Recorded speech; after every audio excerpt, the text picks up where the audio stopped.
सुप्रभात। मैं हूं जोगेंद्र राणा।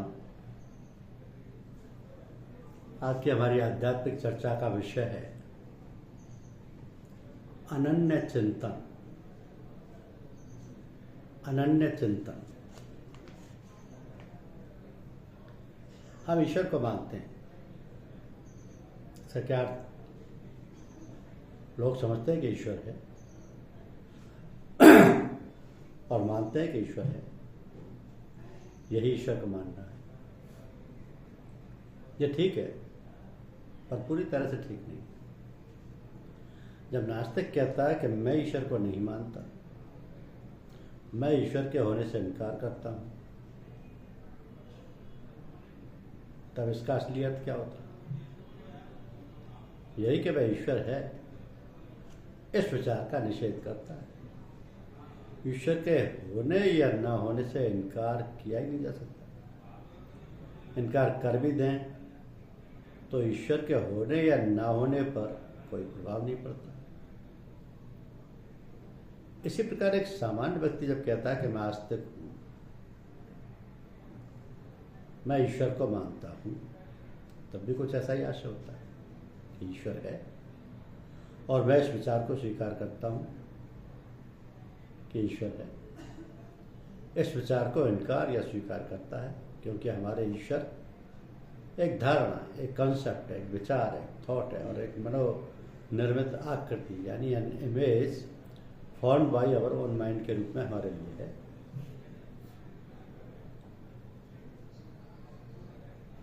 तो ईश्वर हमारे लिए एक मानसिक निमित्त जैसे ही है, साइकोलॉजिकल इंस्ट्रूमेंट।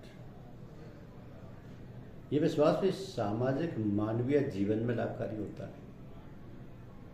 इससे व्यक्ति का मनोबल बना रहता है, आत्मविश्वास को शक्ति प्राप्त होती रहती है और अस्थायी रूप से संतोष तथा शांति भी अनुभव होती है।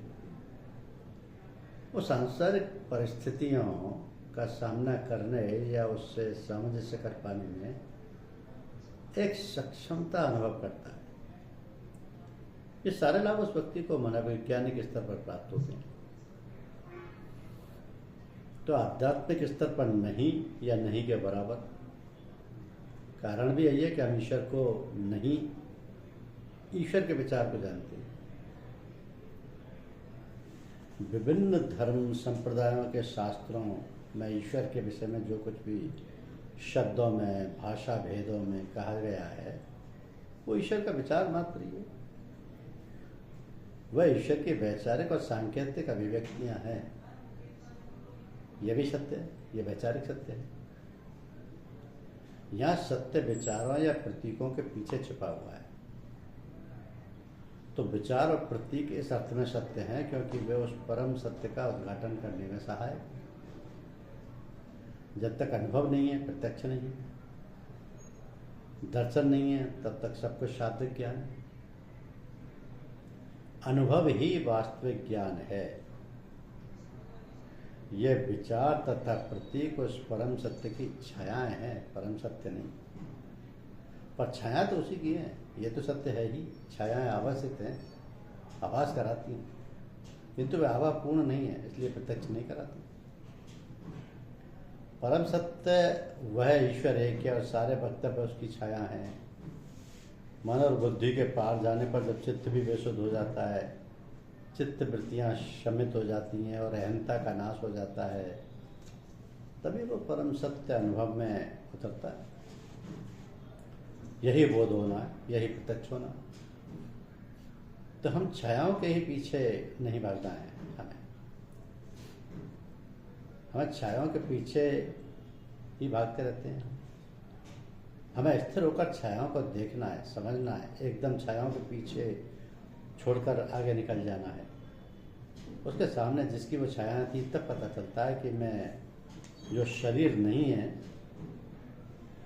वो मैं भी उसकी ही छाया है। वह तो मेरे भीतर भी प्रतिभासित हो रहा है। अब हम आरंभ में उठाए गए प्रश्न को ही एक नए ढंग से लेते हैं कि क्या हम अपने पिता को मानते हैं? अब पिता को मानने का यह अर्थ कदापि नहीं कि मेरे पिता हैं, मेरा दृढ़ विश्वास है कि मेरे पिता हैं, पिता का पिता होना, पिता को मानने का पूरा अर्थ नहीं है। हम ना भी माने तो भी पिता हैं। हमारा स्वयं का होना ही प्रमाणित करता है कि हमारे पिता हैं।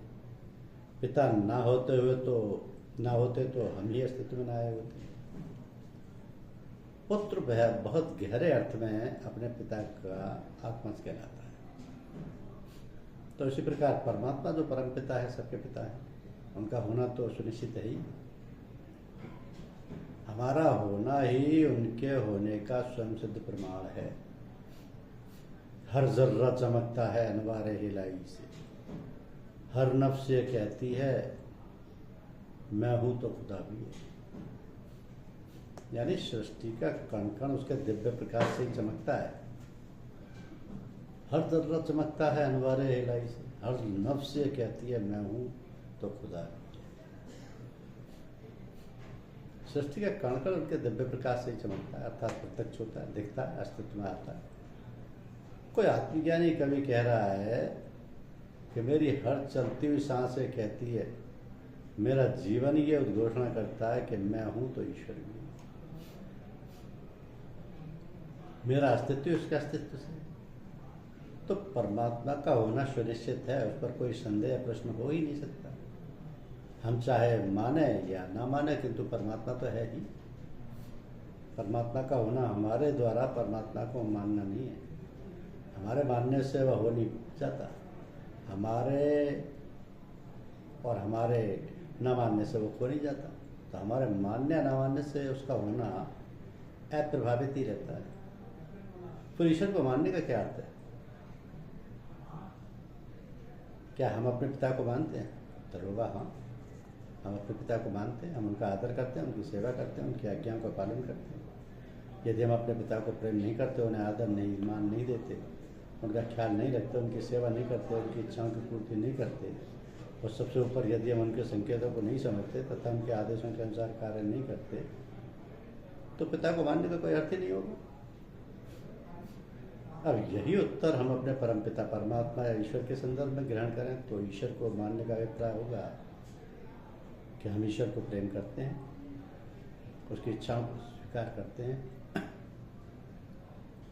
उसकी रजा में ही हम राजी, उसके आदेशों का हम पालन करते हैं, उसके संकेतों को हम समझते हैं तथा उसी के अनुसार अपना जीवन यापन करते हैं। अब प्रश्न उठता है कि ईश्वर की इच्छा क्या है, उसकी आज्ञाएं क्या हैं, वो क्या इशारा करता है, वो मनुष्य से क्या चाहता है कि मनुष्य उसके लिए क्या करे। तो सच जानिए, वो मनुष्य से कुछ भी नहीं चाहता। यथार्थ में मनुष्य ईश्वर के लिए कुछ भी नहीं कर सकता। मनुष्य की इतनी सामर्थ्य ही नहीं। वह निराकार, निर्गुण, भौतिक, परम, अपनी समग्रता में परिपूर्ण है, कुछ भी उससे परे नहीं है। वो सब में व्याप्त विभू होते हुए भी सबसे परे है। सारा जगत उसके सापेक्ष है और वह स्वयं परम निरपेक्ष है। तो मनुष्य की बात तक पहुंच ही नहीं, उसकी पहुंच मनुष्य तक ही नहीं, समस्त जड़ चेतन तक है। वो केवल एक इशारा करता है कि वह सदैव सर्वत्र उपस्थित है और उसकी उपस्थिति से ही चराचर जगत सक्रिय है एवं जीवन धारण करता है। तो हमसे कुछ भी कहता नहीं है, किंतु ये तो हमारी समझ होनी चाहिए कि हम उसकी उपस्थिति, उसकी विद्यमानता को अनुभव करें। उसने अपने विराट चैतन्य रूप अग्निस्कंद को की एक चिंगारी हमें दी। तो संसार के सभी तत्वदर्शियों ने जिन्होंने ईश्वर का होना अनुभव किया है, उन्होंने उसकी विद्यमानता को अनुभव करने का उपाय अपनी वाणी और अपने आचरण से हमें बताए हैं। धर्म उसकी उपस्थिति को अनुभव करने का मार्ग है, यह अभ्यंतर मार्ग है। धर्म अंतर यात्रा है। धर्म के लक्षण क्या है? ये परमात्मा के संकेत हैं: प्रेम, सत्याचरण, अहिंसा, करुणा, दया, परोपकार, क्षमा, दान, धैर्य, धैर्य, सहनशीलता, अक्रोध, निर्भर, इंद्रिय संयम, अपरिग्रह, औचर्य, स्वच्छता का विवेकपूर्ण पालन आदि हमें अंतर्मुखी कर देती। तो संसार की ओर दृष्टि बहुर्मुखी होना है, संसार से मुंह नहीं मोड़ लेना है। संसार साधन है, उसका उपयोग किया जाना है। संसार साध्य नहीं है, उसमें अनुरक्त नहीं होना है। अंतर्मुख योग का जब हम आचरण करते हैं तब हम परमात्मा की विद्यमानता से आनंदित होकर उसके प्रति स्वीकार भाव से भर जाते हैं। यही ईश्वर को मानने का रहता है। तो हमारा मंदिर जाना, तीर्थाटन करना, रामनामी दुपट्टा ओढ़ना, हवन करना, आरती करना, माला फेरना, व्रतोपवास करना, ग्रंथ पाठ करना आदि ये प्रमाणित नहीं करते कभी ईश्वर को मानते। हमारे हृदय की पवित्रता, बुद्धि के विवेक द्वारा स्वीकार भाव से अंतर यात्रा पर चल पड़ना ही प्रमाणित करता है कि हम ईश्वर को मानते हैं। परमात्मा श्री रामचंद्र जी का ध्यान करने से ही मन शुद्ध हो जाता है। श्री राम नाम के साथ प्रीति करें तो सबके मन का मैल धुल जाता है। तो संसार में रहने से ही मन नहीं बिगड़ता है, संसार का चिंतन करने से बिगड़ता है। जितना पाप होता है वो संसार का चिंतन करने से ही होता है, पाप छूटता है, और परमात्मा का चिंतन करने से ही छूटता है। तो सबकी ऐसी इच्छा होती है कि मुझको भगवान के दर्शन भले ना हो, किंतु मेरे ये पाप छूटे।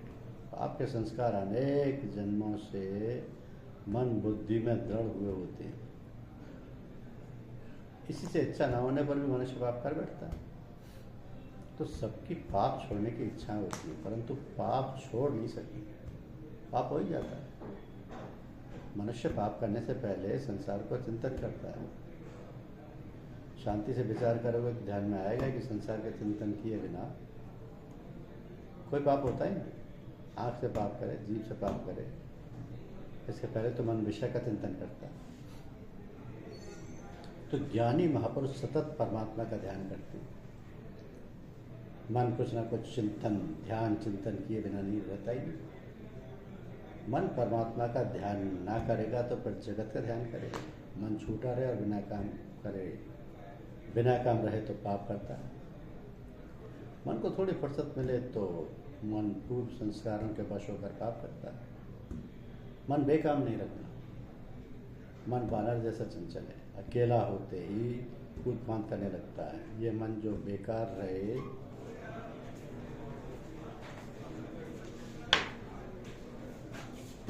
तो बावले भूत की तरह होता है। उसको कोई काम ना मिले तो वह खोटा विचार करता है। मन को सतत भक्ति में जोड़ो। जो मन प्रभु के पास जाता नहीं वह गड्ढे में पड़ता है। मन को कुछ आधार मिलना चाहिए। आधार बिना मन संसार में डूबता है। मन को भगवत चिंतन, भगवत नाम का आधार दो। रास्ते में चलते हुए पवित्र विचार करो, नहीं तो मन खराब विचार करेगा। तुम रास्ते चलते भक्ति नहीं करोगे तो तुम्हारी आँख बिगड़ेगी, तुम्हारा मन बिगड़ेगा। संसार के खोटे विचार करने से मन बिगड़ता है। मन पाप के मार्ग में चलता है। अपने मन को प्रेम से समझा कर प्रभु के ध्यान, स्मरण और चिंतन में सतत प्रोए रखो। वृक्ष, साधु, महात्मा प्रभु के सतत ध्यान करते हैं। परमात्मा का सतत ध्यान करना अपने जैसे साधारण मनुष्य के लिए शक्य नहीं है। साधारण मनुष्य सतत ध्यान कर सकता नहीं। परमात्मा का ध्यान करना अति उत्तम है, परंतु कदाचित प्रभु का ध्यान ना हो तो बाधा नहीं। परंतु वह सावधान रहना कि तुम्हारा मन मनुष्य का ध्यान करे तो शरीर का चिंतन ना करे। शरीर का चिंतन होगा तो मन बिगड़ेगा। कोई शरीर, स्त्री शरीर अथवा कोई पुरुष शरीर का चिंतन करने से मन बिगड़ता है। ईश्वर का ध्यान ना हो तो बाधा नहीं, परंतु शरीर का ध्यान ना करो। शरीर का ध्यान छूटेगा तो पाप छूट जाएगा। मानव शरीर चिंतन करने लायक नहीं। शरीर बहुत ठीक नहीं। शरीर के अंदर शुद्ध चेतन आत्मा है, इस कारण ये शरीर ठीक लगता है। शरीर में से आत्मा बाहर निकल जाए उसके पश्चात लोग शरीर को घर में रखते नहीं, निकाल देने की उतावली करते हैं। ऐसे अनुभव से सिद्ध होता है कि शरीर में कोई ठीक वस्तु है वो अलग है और उसका बाहर निकल जाने पर इस शरीर की कुछ कीमत नहीं। शरीर का ध्यान करने से ही मन बिगड़ता है। कहता सुनते हो, बने तो तुम ऐसा नियम लेना कि मुझे किसी के भी शरीर का ध्यान करना नहीं, शरीर चिंतन करने जैसा नहीं। घर के सभी लोगों पर आत्मदृष्टि से प्रेम रखना, परंतु देह दृष्टि का मोह किसी के ऊपर नहीं रखना। आत्मदृष्टि रखोगे तो प्रेम उत्पन्न होगा और प्रभु के चरणों में जाने में तुमको सहायक रूप होगा। परंतु जो देह दृष्टि रखोगे तो माया जाल में अटक जाओगे और प्रभु से दूर खिंच जाओगे। तो घर में व्यवहार करते समय भी चित्त तो प्रभु के चरणों में जोड़े रखना। पति पत्नी का संबंध भी रखना पवित्र है, यह भोग के लिए नहीं परंतु त्याग के लिए। तो जितना पाप होता है वो अधिकांश में शरीर का चिंतन करने से होता है, चिंतन करने से होता है। शरीर को अच्छी वस्तु समझने से होता है। परमात्मा ने धन सबको एक सा दिया नहीं, परंतु प्रभु ने मन सबको एक सा ही दिया। धन देने में कर्मानुसार प्रभु ने थोड़ी विषमता की हो, किसी को अधिक और किसी को कम दिया हो। सबको इनके कर्म के अनुसार प्रभु ने धन दिया, परंतु मन सबको एक सा ही मिला। मन दीपक जैसा है, दीपक के प्रकाश में तुम कचरा भी देख सकते हो, प्रभु का स्वरूप भी निहार सकते हो। तो रात्रि में दीपक का प्रकाश होता है, इसलिए छिपकली जीवों को खाने के लिए दौड़ती है। छिपकली को जीवों के खाने में ही सुख मिलता है, जबकि इस दीपक के प्रकाश में कोई रामायण का पाठ करता है, भागवत का चिंतन करता है। दीपक तो दोनों को प्रकाश देता है। मन भी दीपक जैसा है, मन से पाप भी होते हैं और मन से भक्ति भी हो सकती है। पानी से कीचड़ होता है, उस पानी से कीचड़ धोया भी करते हैं। तो मन से तुम क्या करते हो, पाप अथवा भक्ति? अपने मन के तुम ही गुरु हो, दूसरा कोई तुम्हारे मन का गुरु हो सकता नहीं।